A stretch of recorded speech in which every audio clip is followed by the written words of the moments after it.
quelques jours du démarrage des examens, considérer le travail en groupe, mais aussi le regard des autres est une action ou quelque chose qui peut être très important.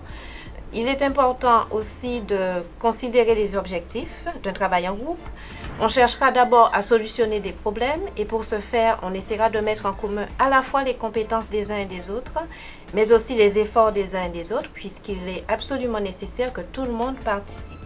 Alors, il y a quand même quelques clés pour pouvoir réussir un travail en groupe. Il faut gérer le temps. Ce n'est pas parce qu'on est à 4, 5, 6 qu'on doit se dire qu'on a tout son temps. Il faut se donner un horaire à respecter autant que possible, de manière à ce que cette mise en commun des compétences et des efforts puisse effectivement permettre de diminuer un petit peu sur le temps qu'on aurait passé à résoudre le problème si on l'avait fait tout seul.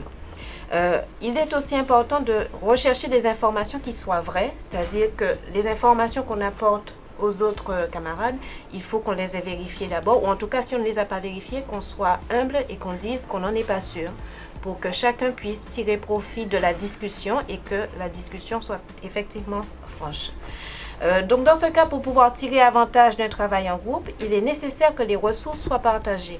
Les ressources peuvent être de tout type. Ça peut être des livres, ça peut être des notes de cours, ça peut être des entretiens qu'on a eus avec des enseignants ou avec tout type de personnes. Et puis bien entendu, on partagera aussi les expériences qu'on a eues, un certain nombre d'exercices qu'on a eu à traiter dans un groupe, peut-être pas dans un autre.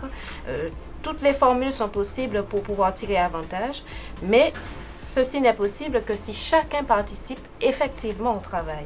Cela dit, il faut quand même noter qu'il peut y avoir, entre guillemets, des limites à un travail de groupe, puisque travailler en groupe ne signifie pas qu'on laisse complètement de côté le travail individuel. Être face à sa feuille seule, ce n'est jamais la même chose qu'être face à une feuille quand on est 10 ou 4 ou 5 autour d'une table. En fait, dans le travail en groupe, il faut effectivement considérer le regard de l'autre comme un plus, j'ai envie de dire non déstabilisant. En ce sens qu'il faut vraiment que dans l'équipe, chacun se sente à l'aise. Donc la constitution d'un groupe de travail ne se fait pas comme ça.